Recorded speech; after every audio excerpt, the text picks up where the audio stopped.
En esta lección vamos a hablar sobre gestión de embalses.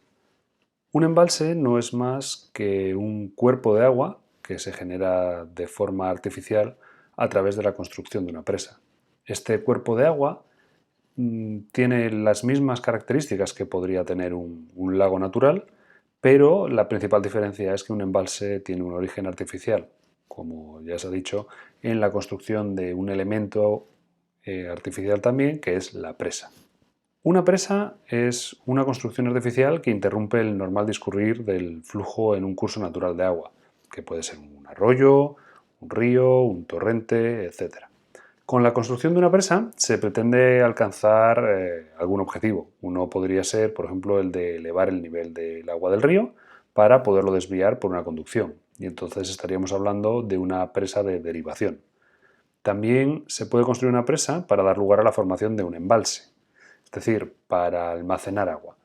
Y la finalidad de ese embalse pues también puede ser doble y además puede estar combinada. Es decir, por un lado podríamos almacenar agua en periodos donde tengamos un excedente para suministrarla en periodos de escasez, lo que sería un embalse de regulación, y esto nos va a permitir satisfacer distintos tipos de demanda en distintos momentos y permitir desligar la temporalización de la oferta con la de la demanda. Es decir, podemos guardar agua cuando nos sobra para utilizarla cuando nos falta.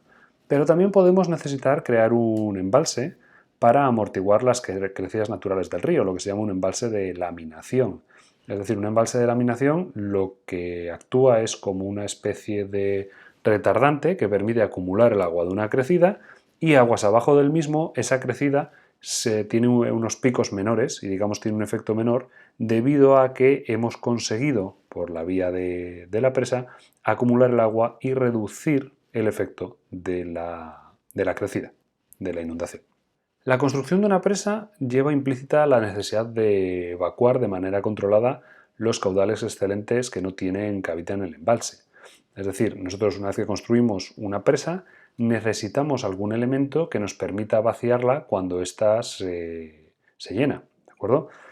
Es importante esto porque, digamos, depende del diseño que tenga una presa, puede no estar preparada para que el agua pase por encima de la coronación. Digamos, la presa puede necesitar que el agua sea evacuada por algún elemento específicamente diseñado para ello. Y por eso una presa, bueno, pues tiene aliviaderos de superficie, aliviaderos o desagües de medio fondo y desagües de fondo.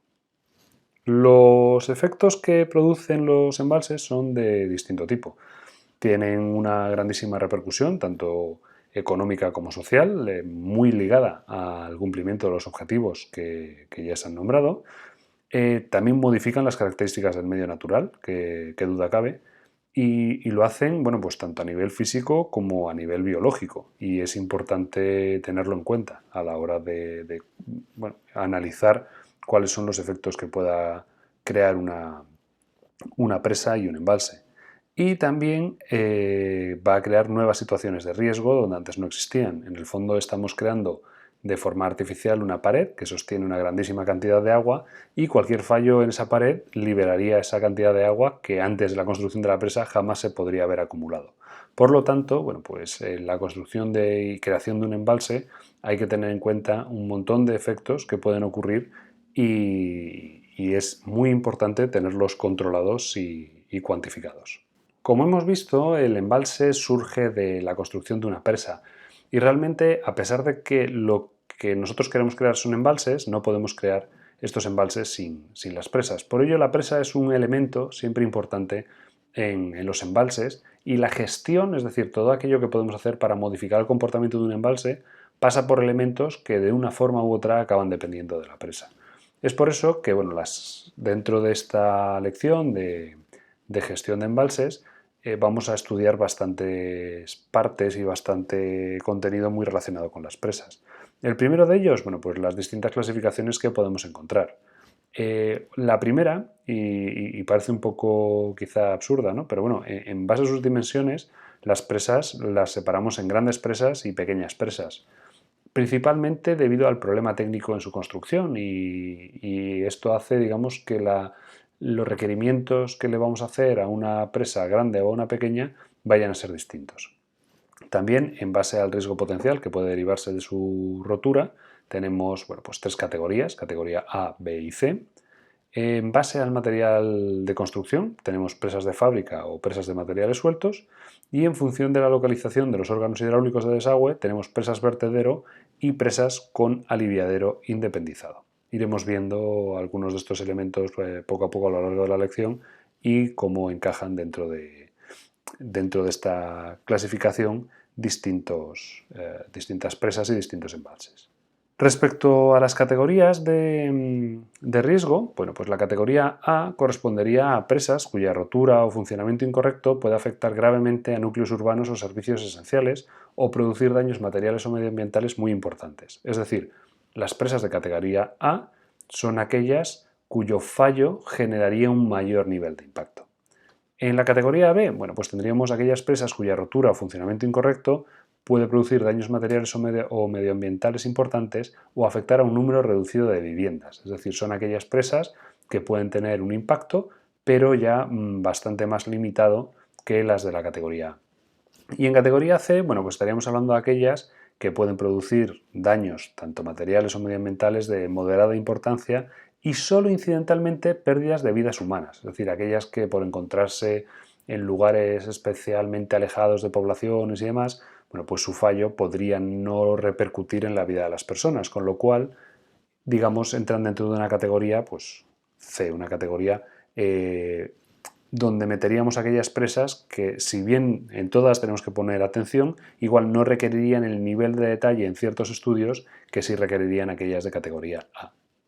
Respecto a la clasificación en grandes y pequeñas presas, vamos a llamar gran presa a todas aquellas presas que cumplan al menos una de las condiciones siguientes. Su altura es superior a 15 metros. Con eso ya definimos una gran presa. Es decir, tenemos una presa mayor de 15 metros, es gran presa, inferior a 15 metros es una pequeña presa. ¿De acuerdo?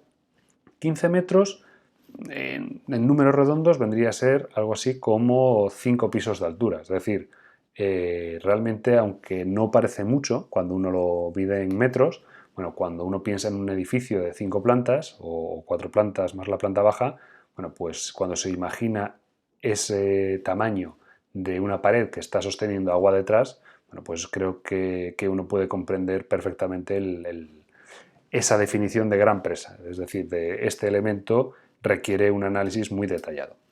Solamente con esa condición ya sería una gran presa. Si la presa tiene menos de 15 metros, todavía tenemos que verificar otras condiciones. Por ejemplo, si su altura está comprendida entre 10 y 15 metros, siempre y cuando cumpla alguna de las siguientes características, donde estaríamos hablando, bueno, pues de cuál sería el volumen de embalse o dificultades especiales en su cimentación, longitud de coronación superior a una distancia, etcétera, etcétera. Es decir, que entre 10 y 15 metros también podría ser una gran presa, siempre y cuando alguna de las características que se detallan estén en los límites de que estamos hablando. Es decir, puede que sea una presa relativamente baja, pero con tal volumen de embalse detrás que, digamos, el tener más o menos volumen no genera un problema estructural. Lo que empuja es la altura de agua. Me da igual tener 2 metros de ancho, digamos, es decir, yo puedo tener una presa de 100 metros con 2 metros de agua entre el trasdos de la presa y en el embalse, o tener 10 kilómetros. Me es indiferente, el agua empuja solamente, digamos, por su altura, no por su anchura. Pero, claro, una grandísima cantidad de agua tiene potencial de generar pues, más problemas y más impacto que una cantidad de agua menor. Aún así, aunque nuestra presa no cumpliese ni con ser una altura mayor de 15 metros o con estar entre 10 y 15 y cumplir alguna de estas otras condiciones, aun con todo eso, podría ser también una gran presa si presentase alguna dificultad especial en su cimentación o en sus características fuesen lo suficientemente especiales como para granjearle esa categoría. Es decir, que incluso una presa de 8 metros que estuviese cimentada en un macizo diaclasado que pudiese dar problemas podría considerarse una gran presa, ¿de acuerdo? De nuevo, a los efectos de responder en la normativa por la vía de los estudios necesarios. Cualquier presa que no responda a estos tres criterios, pues sería considerada una presa pequeña y no una gran presa. Es importante que presentemos ahora una serie de definiciones, no tanto porque las vayamos a necesitar igual en esta lección, pero sí porque pueden aparecer en algunos de los problemas típicos con que nos vamos a encontrar de regulación. Entonces, bueno, es interesante tener las definiciones claras para entender cuando estemos hablando con cualquier técnico o nos estemos enfrentando a cualquier problema. La primera definición, y ya lo he nombrado en algún momento al inicio, sería la de cota de coronación.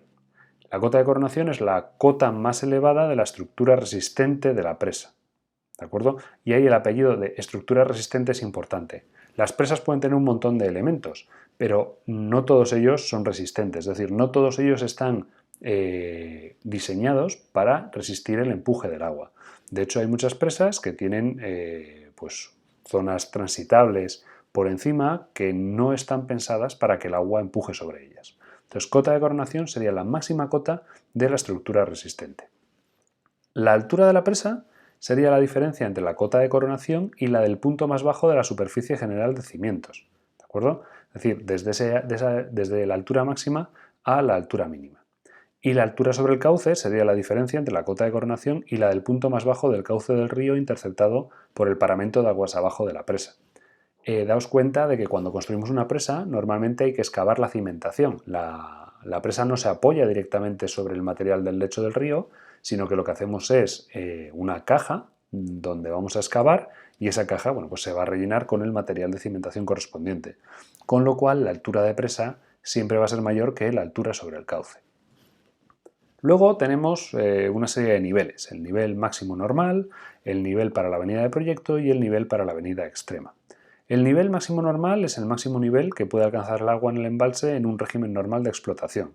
Es decir, cuando no está lloviendo de más, cuando no tengo una crecida, cuando no tengo nada, el nivel máximo normal es el máximo nivel que puedo alcanzar. ¿De acuerdo? Es el nivel, por así decir, nominal, el operativo. ¿De acuerdo? El máximo nivel operativo sería ese máximo nivel normal. Por otro lado tenemos el nivel para la avenida de proyecto, que es el máximo nivel que se alcanza en el embalse considerando su acción laminadora cuando recibe la avenida de proyecto. Digamos que la avenida de proyecto es un evento extremo para el cual diseñamos nuestra estructura. Es decir, el nivel máximo normal es, oye, ¿dónde me tengo que estar moviendo en situaciones normales? Y el nivel para la avenida de proyecto es el nivel de la avenida que mi presa tiene que ser capaz de resistir sin problemas, pero entendiendo que es un evento raro, ¿de acuerdo? Que no es algo que ocurra de forma rutinaria todos los años. Y luego tenemos el nivel para la avenida extrema, que es el máximo nivel que se alcanza en el embalse si se produce la avenida extrema. Digamos que la diferencia está en los periodos de retorno que vamos a estar manejando, ¿de acuerdo? Y nosotros podemos diseñar nuestros elementos para que con un periodo de retorno de la avenida de proyecto dependerá de las condiciones, imaginemos que puede ser la de 10 años, la de 15 o 25 y la avenida extrema pues puede ser la de los 1000 años, ¿de acuerdo? Obviamente lo que necesitamos es que nuestra presa no se caiga cuando llegue la avenida máxima extrema, la de los 1000 años, pero asumimos que podemos necesitar hacer alguna actuación de reparación después. En principio, para la avenida de proyecto no deberíamos necesitar esas reparaciones, aunque sí que podría ser necesaria una inspección a fondo de la presa. Además de estas definiciones, otras dos que son importantes sería el resguardo, que es la diferencia entre el nivel del agua del embalse en una situación concreta y la coronación. Es decir, resguardo viene a ser cuánto margen me queda todavía para operar la presa, y la capacidad de embalse, que es el volumen de agua que puede almacenar el embalse con el nivel máximo normal. Esa sería la capacidad que nos van a dar de un embalse cualquiera. Entonces, bueno, es importante que entendamos que una presa, digamos, va desde el nivel de cimentación hasta coronación y que va a dar lugar a una serie de volúmenes, como podemos ver en la figura de la izquierda, ¿de acuerdo? Vemos que en la parte de abajo del todo tendríamos la reserva de sedimento, es decir, todo el sedimento que se me va acumulando, el aterramiento de la presa va a ser un volumen que va pegado al terreno y que en principio va a ir creciendo con el tiempo, disminuyendo el volumen útil de la presa. Luego tendríamos la parte inferior, que aparece como inactiva en esa figura, nos da cuenta de aquella cantidad de agua que se encuentra por debajo de los elementos de desagüe. Es decir, aquella parte de la presa con la cual no puedo jugar, aquella parte del volumen, porque se encuentra por debajo de los elementos del desagüe. ¿Por qué no se construyen los desagües en el punto más bajo? Bueno, porque hay veces que técnicamente no es posible, ¿de acuerdo? Y entonces en esos casos bueno, pues es necesario contar con que va a haber un volumen que se pierde. Luego vemos que tenemos otros 3 volúmenes, se habla del volumen de conservación, control de avenidas y sobrecarga, y digamos, bueno, pues el volumen de conservación sería ese volumen de agua que tenemos desde la cota mínima de trabajo hasta la cota máxima normal, ¿de acuerdo? Sería el volumen con el que normalmente jugamos. El volumen de control de avenidas sería el que tenemos como resguardo para la laminación de ese nivel de la avenida de proyecto, y el de sobrecarga llegaría al nivel de la avenida extrema, ¿no? Y el punto más alto pues sería el francobordo, por traducción directa del inglés, o la coronación que tenemos de la presa.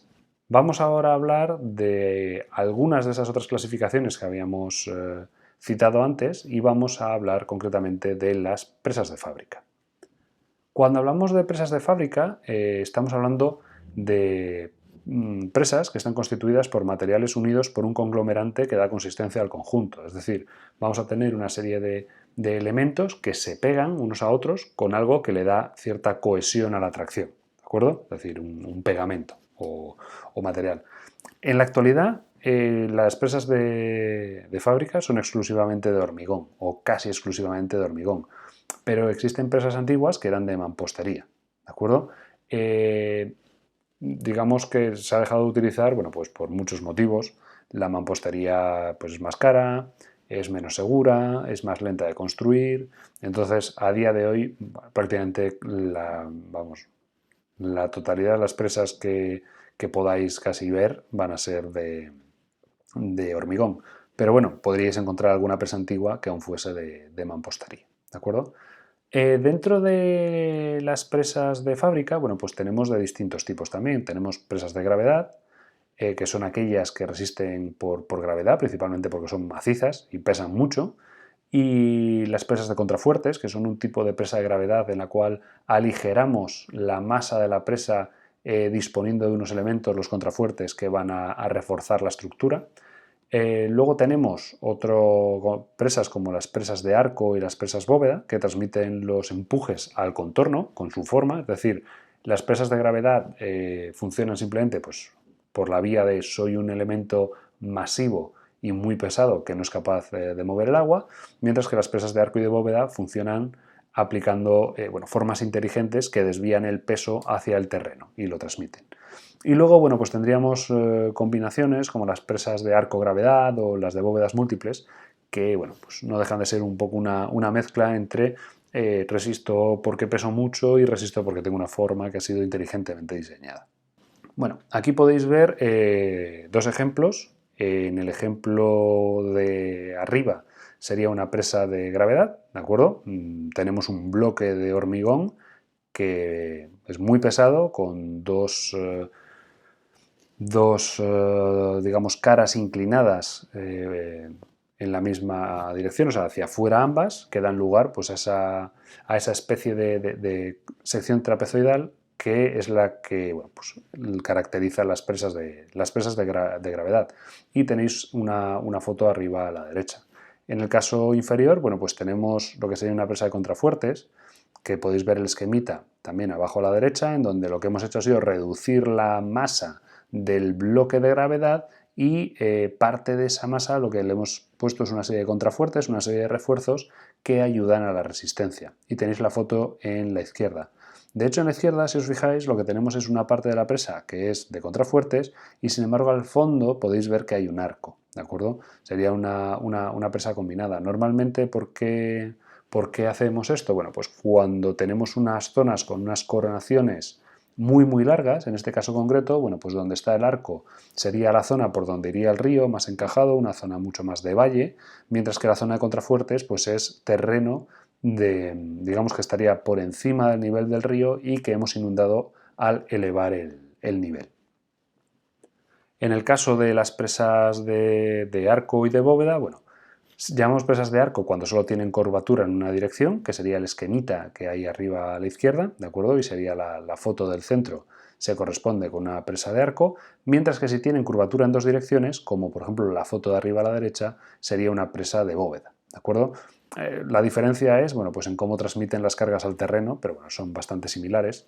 Y de hecho, en la foto de abajo a la derecha podéis ver una presa de arcos o bóvedas múltiples. Realmente no se distingue muy bien si son bóvedas o arcos. Yo por la pinta que tiene me da la sensación de que son bóvedas, pero bueno, esas serían un poco las tipologías de presas que podéis encontrar. También tenemos otro tipo de presas que son las presas de materiales sueltos. Se denominan presas de materiales sueltos a las formadas exclusivamente o preferentemente por materiales sueltos, piedras, gravas, arenas, limos, arcillas, en general suelos con cohesión nula o muy pequeña. Esto es lo que las diferencia de las de fábrica. En las presas de fábrica habíamos dicho que lo que tenemos son materiales cohesionados, mientras que en este caso pues lo que tenemos es materiales sueltos, como su propio nombre indica, ¿de acuerdo? Se dice que son de tierras, cuando más del 50% de los materiales son térreos o mezclados con gravas o arenas, y representan pues del orden del 75% a nivel mundial y el 15% en España, o de escollera, cuando más del 50% del material es piedra gruesa, que representan del entorno del 5% en el mundo y el 12% en España. Las presas de materiales sueltos, bueno, pues ahí tenéis dos ejemplos, la presa de Charco Redondo y la de Porto de Mouros, donde básicamente, bueno, pues cuando uno lo ve, entiende que es una presa, pero bueno, pues da la sensación eso, ¿no? de un material térreo, casi como si hubiese sido construida por la naturaleza, ¿de acuerdo? Normalmente son presas que requieren muchísimo más material, porque el hecho de no tener cohesión hace que necesitemos muchísima más masa para resistir el empuje del agua. El esquema, bueno, pues como el que muestro en la figura, muy similar a las presas de gravedad. Quizá la principal diferencia es que en este caso pues solemos tener dos materiales, ¿de acuerdo? Como se ve en el esquemita, un material impermeable que supone lo que sería el núcleo de la presa y un material de revestimiento. Normalmente son de planta recta, es decir, no suelen tener ni arcos, ni curvas, ni giros, porque, bueno, en principio cualquier tipo de curvatura siempre nos va a acabar requiriendo algún tipo de resistencia a la tracción. Si la curvatura es muy pequeña, bueno, pues normalmente la resistencia que nos requiere la tracción es pequeña y lo puede sostener los materiales sueltos, pero bueno, no es la forma más inteligente de trabajar. Es decir, este tipo de presas simplificamos las formas al máximo y son rectas. También los taludes de los paramentos, tanto el externo como el interno, pues van a ser mucho más suaves que en otros tipos de presas y al final, bueno, pues vamos a tener muchísimo más volumen de presa que se compensa por el menor coste del material. Pero bueno, digamos que a veces parece que una presa de materiales sueltos va a generar menos impacto, sobre todo impacto ambiental, y no tiene por qué ser así, porque pueden requerir muchísimo más material. Es decir, si estoy rellenando una cerrada con materiales, eso viene de algún sitio, es decir, tengo que crear una cantera. Y eso puede generar pues, mucho más impacto que simplemente hacerlo con hormigón, donde igual necesito un tercio del material. Normalmente las presas de materiales sueltos, por su propia naturaleza, tienen más flexibilidad que las de fábrica y por lo tanto en zonas donde la cimentación no sea especialmente buena, pues pueden ser interesantes.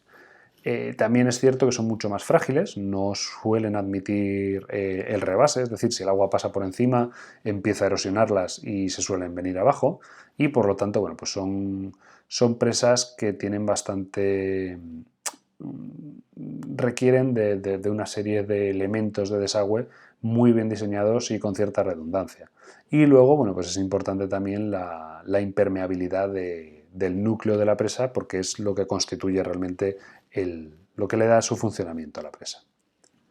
En la imagen, bueno, pues se pueden ver algunas imágenes. Arriba a la izquierda pues tenemos la presa del Limonero y luego tenemos imágenes de algunos fallos, ¿no? En el caso concreto de arriba a la derecha tenemos una rotura progresiva por rebase y abajo tenemos una rotura progresiva por erosión interna que se explica un poco en el esquemita a la izquierda. O sea, lo que va ocurriendo es que el agua va generando una especie de madrigueras, va erosionando tubos en zonas donde el material es más erosionable, acaba conectando la parte interna y la externa de la presa, el agua empieza a fluir y a medida que el agua empieza a fluir, empieza a ganar velocidad, empieza a erosionar más, se hace más grande el agujero, el agua se acelera y normalmente es un proceso que no suele tener un fin demasiado halagüeño. Es decir, por eso las presas de materiales sueltos, bueno, pues como os digo, necesitan tener elementos de desagüe muy bien diseñados y en la medida de lo posible, además, de forma redundante. Dentro de la tecnología de presas son muy importantes las tomas y aliviaderos. Es decir, todos aquellos elementos que nos van a permitir realizar la salida del agua. Normalmente llamamos aliviadero a todos aquellos elementos que permiten desaguar el agua en superficie, ¿de acuerdo? Es decir, en la figura combinada, en el collage de figuras que veis, pues en las dos superiores tenemos un aliviadero de labio fijo, en la de arriba a la izquierda, y inmediatamente a la derecha un aliviadero independiente, que son los que van a permitir eliminar el exceso de agua. Eso es lo que normalmente vamos a llamar aliviadero. Y las tomas suelen ser elementos para captar agua, normalmente para otros usos, aunque también podrían usarse para aliviar. Entonces, como os decía, la misión del aliviadero en general, derivar y transportar el agua sobrante del embalse, reintegrándola al cauce sin que se produzcan daños. ¿De acuerdo? En principio, bueno, ¿cómo diseñamos un aliviadero? Bueno, pues hay que evaluar la avenida de proyecto, ¿de acuerdo? Hay que adecuar las características del conjunto embalse, aliviadero, cauce para evacuar dicha crecida y hay que repartir los caudales a evacuar entre los distintos aliviaderos, porque puedo tener de superficie, de fondo, desagües a media altura, ¿de acuerdo? Normalmente, como os digo, cuando estamos hablando de aliviaderos, bueno, pues normalmente suelen ser elementos que lo que me permiten es abrir y dejar salir todo el agua, ¿de acuerdo? Es decir, cuando hablamos de aliviar, como su propio nombre indica, lo que quiero es eliminar la mayor cantidad de agua posible en el menor tiempo, siempre sin generar problemas aguas abajo, pero digamos no tienen esa característica de necesito hacer una retirada de una cantidad controlada de agua para satisfacer un uso, ¿de acuerdo? La misión del aliviadero es eliminar el sobrante de agua y cuanto antes, mejor. Un aliviadero de superficie va a tener bueno, pues lo que llamamos la zona de toma, ¿de acuerdo? Que debe tener la forma y dimensiones adecuadas para evacuar el caudal de avenida y que puede ser de labio fijo, es decir, de labio fijo simplemente que tenga una altura y en el momento en que el agua supera esa altura se cae por el aliviadero, o de compuerta. Yo puedo tener una compuerta que yo decido abrir en un determinado momento, ¿de acuerdo? Digamos, ¿por qué se suele trabajar de esta manera? Bueno, porque realmente una vez que está la presa llena, muchas veces lo que vamos a necesitar es eliminar parte del exceso del agua, porque normalmente pues, las presas se pueden llenar en invierno, cuando todavía pueden ocurrir eventos de inundación. Y entonces necesitamos guardar el volumen de laminación, básicamente. Entonces por eso hay aliviaderos que no son de labio fijo, sino que tienen compuertas para permitir jugar con ese volumen de control. Además de la toma, bueno, pues tienen la conducción, que se encarga de transportar el agua desde la toma hasta la obra de restitución, que puede ser en lámina libre, que es lo más habitual en aliviaderos, aunque también podría ser en presión. Y luego tienen la obra de restitución o de reintegro al río, que es una zona para amortiguar la energía. Si yo tengo una presa de 100 metros, ¿vale? Yo tomo el agua allá arriba, la llevo por el trampolín y la deposito en el río. Si no le quito energía, ese agua en muy poquitos metros ha ganado 100 metros de energía potencial. La capacidad que tendría de generar erosión sería realmente grande, ¿no? Entonces normalmente pues, se puede hacer mediante un cuenco amortiguador, que no es nada más que una especie de piscina en hormigón con elementos de rozamiento, básicamente una serie de cilindros o de pilares que hacen que el agua pierda energía, o el lanzamiento mediante trampolín, es decir, dejo caer el agua por un canal que termina digamos, en un trampolín, enviando el agua hacia arriba y haciendo que pierda gran parte de la energía por rozamiento con el aire. Las tomas, en el caso del labio fijo, es básicamente un vertedero de pared gruesa, ¿de acuerdo? que puede tener de distintas ubicaciones en relación con la presa y el embalse. Pero bueno, no es más que eso. Como se puede ver en la figura, es un elemento de hormigón, normalmente grueso, con cierta masa, para protegerlo, digamos, de las altas velocidades que se pueden generar. ¿De acuerdo? Entonces, el nivel máximo normal de la presa va a ser ligeramente inferior al umbral del vertedero. ¿De acuerdo? ¿Por qué? Bueno, pues porque, bueno, supongo que todos tenéis en mente el hecho de que si llenáis una taza de café hasta el límite y luego tenéis que ir desde la máquina de café hasta vuestro sitio, pues lo más probable es que se os caiga parte del café, pues esto es lo mismo. Es decir, puede haber viento, se puede generar oleaje y no queremos perder agua del nivel máximo normal. Por lo tanto, la toma del aliviadero suele situarse ligeramente por encima de ese nivel máximo normal. ¿De acuerdo? Digamos que los aliviaderos de labio fijo, por concepción, son de funcionamiento automático. Es decir, en el momento en que el nivel supera la cota del aliviadero, el agua cae. No hay ningún tipo de elemento que haya que accionar, o sea, funciona. ¿De acuerdo? Y de hecho, por eso es uno de los tipos de aliviadero más utilizados en casi todas las presas, porque no requiere ni energía ni ningún tipo de elemento mecánico, es decir, no hay fallo posible. En el momento en que supera el nivel del aliviadero, el agua se alivia, cae. ¿De acuerdo? ¿Cuál es el problema? Bueno, pues que no tengo ningún tipo de control. Es decir, si yo por cualquier cosa quisiera poder acumular medio metro más de agua por lo que fuese, pues no me lo permite. ¿De acuerdo? Si yo tengo un aliviadero de labio fijo, lo que va a ocurrir si yo tengo ya el embalse lleno y de repente tengo una avenida es que no la puedo laminar. No puedo hacer nada por reducirla. ¿Por qué? Porque el agua va a superar el nivel del aliviadero y va directamente a evacuarse. Los aliviaderos de labio fijo, bueno, pues aquí tenéis una serie de ejemplos. Básicamente es pues, un paramento, o digamos, con un determinado nivel que una vez que se supera, pues el agua desliza por ese paramento y simplemente pues, cae a donde tenga que caer, pues en estos casos a cuencos de amortiguación. Pero digamos también se les da pues, distintas formas, porque otro de los puntos importantes es que un aliviadero es tanto más eficiente cuanto mayor es la longitud del labio. Es decir, cuanto más largo es el borde por el cual va cayendo el agua, mayor cantidad de agua es capaz de evacuar el aliviadero, ¿no? Y de hecho, por eso, bueno, pues en las fotos veis algunos aliviaderos con formas circulares, pero otros con forma de estrella y demás, donde lo que se busca es maximizar la longitud del labio para que el aliviadero, con un área parecida, sea mucho más efectivo sacando agua. En esta diapositiva, bueno, pues os enseño cuál sería el efecto de laminación que tendría el embalse con el aliviadero, ¿de acuerdo? Tendríamos en Q sub E serían los caudales de entrada, que sería el que tiene el pico anterior, la que está caracterizada por las franjas verticales, y el otro hidrograma que vemos sería el de salida, ¿de acuerdo? Entonces, bueno, vemos que el caudal máximo desaguado por el aliviadero es menor que el caudal punta de la avenida y se produce más tarde, de tal forma que esto nos permite lo que hemos llamado laminación de embalses. Es muy parecido al efecto que ocurre cuando tenemos el tránsito de un hidrograma a lo largo de una red de drenaje. Es decir, un embalse lo que hace es acumula gran parte del agua, por lo tanto reduce el pico y lo retrasa, con lo cual nos da más tiempo de reacción, ¿no?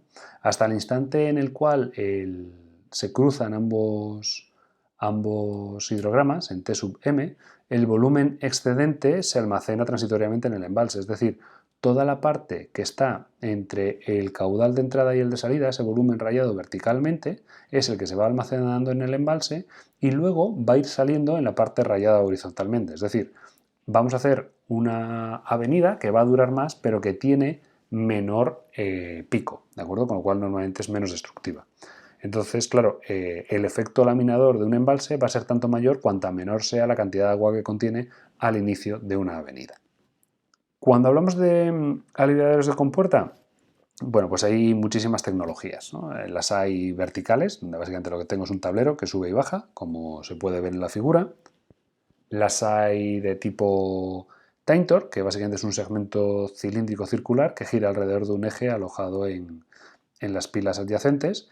Y entonces, bueno, lo que hace este tipo de elemento es, pues nos permite desde abrir parcialmente hasta abrir totalmente y podemos, por tanto, controlar una cierta cantidad de agua extra por encima de la cota del labio del aliviadero.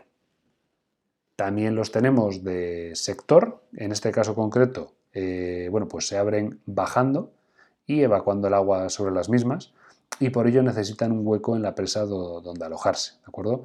Y el empuje va directamente contra el paramento de la presa. El utilizar un tipo u otro realmente, bueno, pues son decisiones técnicas que bueno, se toman en cada presa concreta en base a la información disponible por constructores y demás, con lo cual bueno, tampoco tenéis que darle muchas más vueltas ahora, ¿de acuerdo? En el caso de la laminación, claro, si yo tengo un embalse con un aliviadero de compuertas, ¿qué ocurre? Que si yo sé que va a venir una avenida, yo puedo abrir las compuertas y, digamos, vaciar y parte del volumen de tal forma que voy a poder guardar mucho más agua de la que podía guardar en el caso anterior. Es decir, yo abro el aliviadero antes y por lo tanto tengo un caudal de salida que es mayor que el de entrada. Todo ese volumen que vaya desaguando es volumen que yo voy a poder utilizar para laminar la avenida. ¿De acuerdo?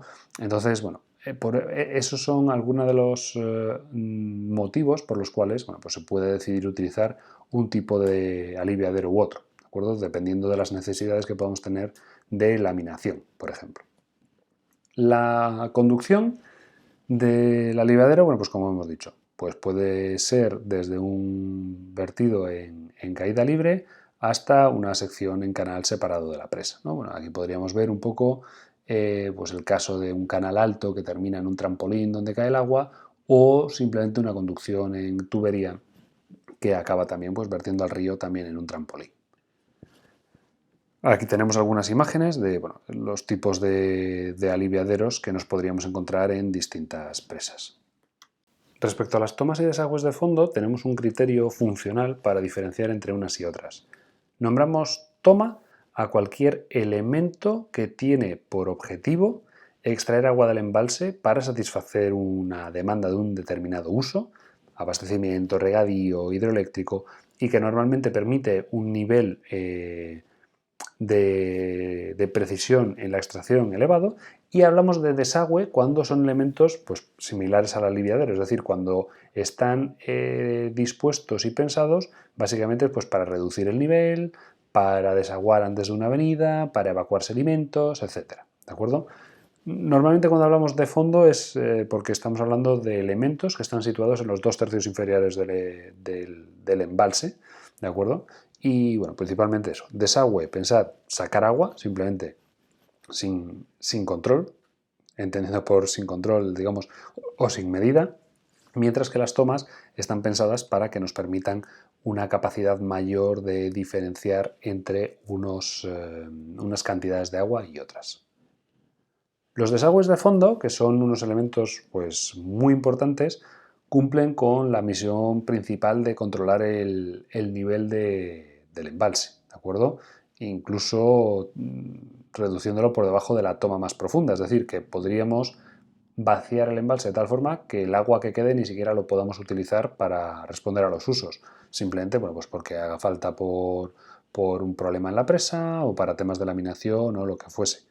El desagüe de fondo también se puede utilizar para colaborar en el desagüe de avenidas en combinación con el aliviadero y suele ser un elemento muy importante para evacuar en la medida de lo posible, que suele ser poco, los sedimentos depositados en las proximidades de la presa.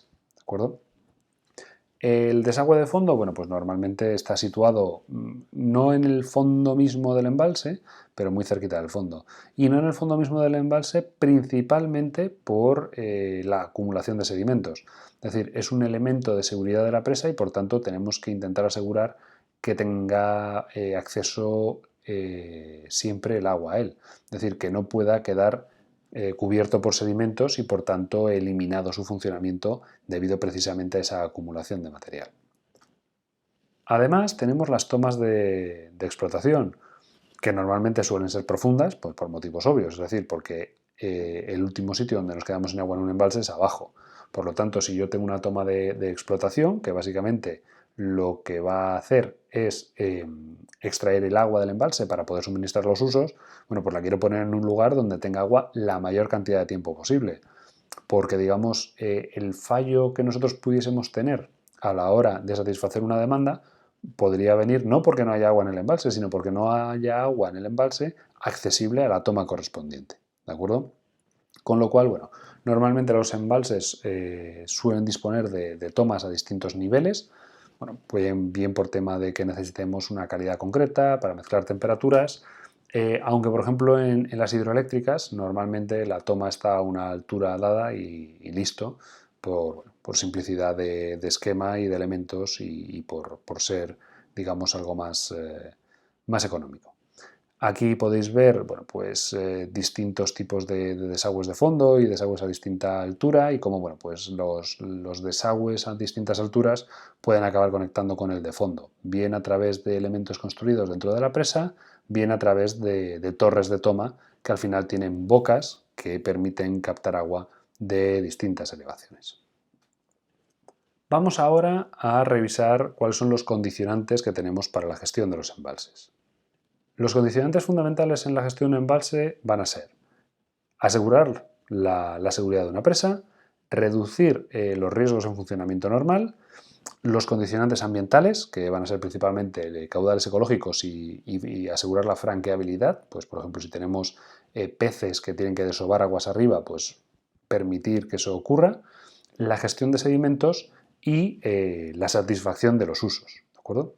Es decir, que cuando estamos hablando de gestionar un embalse es un elemento donde conjugan un montón de factores que van a complicar mucho la gestión y de hecho muchas veces la gestión no va a poder ser óptima en ninguno de los criterios porque tenemos que atender al resto.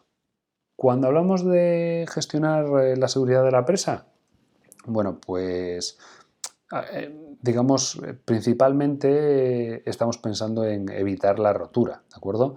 Bueno, pues podéis ver algunas imágenes de roturas de presas donde, bueno, pues pueden acabar causando auténticas catástrofes y en otros casos, bueno, pues la seguridad de la presa igual no tiene tanto que ver con una catástrofe, pero bueno, sí con que se pueda generar oleaje que pueda hacer digamos, el tránsito de coronación no sea viable. ¿De acuerdo? Y eso es un elemento a considerar a la hora de gestionar la seguridad de una presa.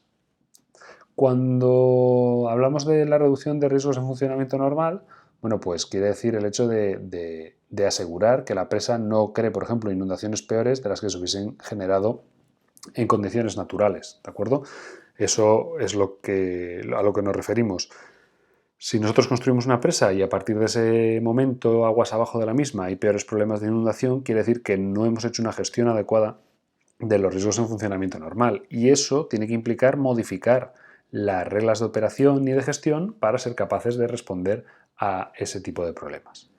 En cuanto a la gestión ambiental, bueno, pues el mantenimiento de un caudal ecológico va a ser elemental, pero como hemos dicho también el tema de la franqueabilidad y es algo que hemos de tener en cuenta, tanto la vida piscícola como la calidad del agua, temperaturas, es decir, hay un montón de elementos que tenemos que tener en cuenta a la hora de realizar una gestión adecuada de una presa o un embalse. Luego viene la gestión de usos.